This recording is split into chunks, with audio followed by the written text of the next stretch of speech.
There are crust people and there are filling people, and they are very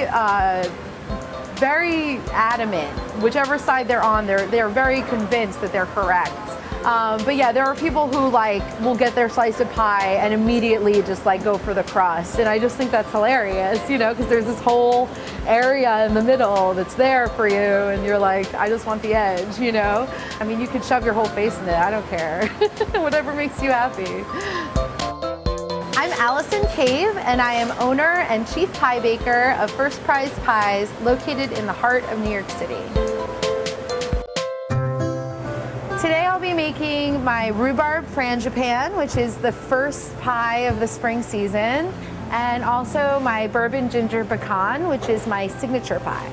I just went to the green market and I got a bunch of rhubarb, and it's really beautiful, early season rhubarb.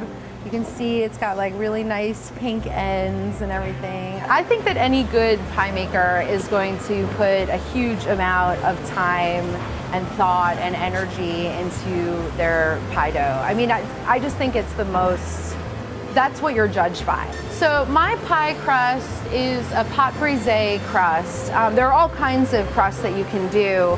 I also do a lot of cookie crust, I do a graham cracker crust for a couple of pies. I do ginger snap crust. I do one that has, my root beer float pie has a mixture of Nilla wafer and ginger snap. But for my, classic pie crust, it's a pâte brisée, all butter dough, which is delicious and super flaky. And, I have a lot of little finicky things that I do with my dough. I think that, I've played with the recipe a lot over the past few years. So mine is, I use all, unbleached wheat flour. I also put a little bit of cornstarch in there, which helps to tenderize the dough a little bit. So I just start to chop, and I just kind of throw my shoulders into it. And your goal with this is to get the butter to be about pea-sized chunks. Instead of water, I use milk, whole milk that I sour with some apple cider vinegar. So it's like buttermilk basically. And that adds even more fat, which adds even more flavor and also more flakiness. And I'm just always pushing it to get it even better. But I love it, I have to say. It's I'm really, really proud of my pie crust. And then once you have it here, you kind of start to compress it with your hands. So now this has to rest for at least an hour in the refrigerator. Ideally more than an hour, but an hour is okay. So I started First Prize Pies back in March of 2010, about a year ago, and it was after I won Best Overall Prize in the first annual Brooklyn Pie Bake-Off with my bourbon ginger pecan pie. And it all just kind of came together, and I started selling pies by the slice, and next thing I knew I had a real business, and now that's all I do. So that's basically where we want it. And now I'm gonna put this in the pie pan. I have at least 15 fillings available, 15 pie flavors available at all times on my website. I'd say about 15. I think that the bourbon ginger pecan is the one that really embodies what I'm about and what my kind of approach to recipes is about, and approach to flavor.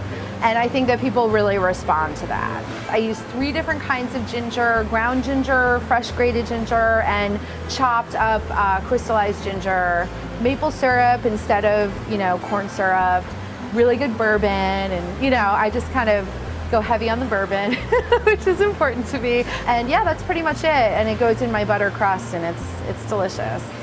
But I also bake very seasonally, so as fruits come into season at the green market throughout the summer, I start baking with them. So right now it's spring. I just started doing my rhubarb frangipan pie. As soon as strawberries become available next month, I'll mix those up with the rhubarb. I do berry medley, I do a ginger peach, I do a vanilla sour cherry. I mean, lots of different flavor combinations with all of the fruit that's in season. And then going into fall, pumpkin and sweet potato and squash pies and fig pies, and I really just like to use whatever I can get my hands on. I don't do a whole lot to the fruit in my pies. They're very, unprocessed, and so it has to be great fruit. I mean, that's going to be what you taste, And now I'm just going to cut some slits to allow the steam to release. So we're going to pop these in the oven. I start them high at about 415 degrees Fahrenheit for about 15 minutes. And then I'll bring the temperature down to 350 degrees, and they'll go for another 35 to 45 minutes.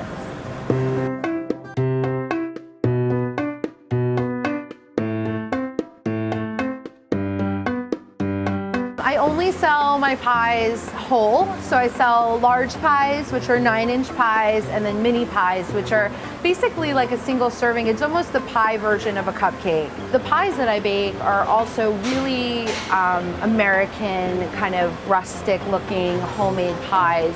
They don't look perfect. They're not, my edges aren't crimped with a press. I do them by hand, and I want them to look like what they are, which is a handmade pie. I've always loved to bake. It's something that I started doing when I was a kid, and then later in my teens, pie especially just became like my thing, I think, in my family. Almost like a refuge. Like, it became my way of like decompressing after a long week. It's like some people go to yoga, some people meditate, like I bake a pie, The pies are done. There's definitely this emerging trend around pie. Like, it's definitely been in all the press. Everyone's saying it's like the new whatever, the next big dessert thing. I guess the only thing I'd say is that it seems like pie is very American, very homemade, very artisanal, and very seasonal. And I think that all of these things are of increasing interest to people who are interested in food. People say that if you want to fall out of love with something, like, make a career out of it, And I have not found that. I still love baking pie. I still find it to be so satisfying and so rewarding, and just, still really soothing and really meditative, and all of those things that I loved about it before, I still feel now. I love it. 2 first prize worthy pies.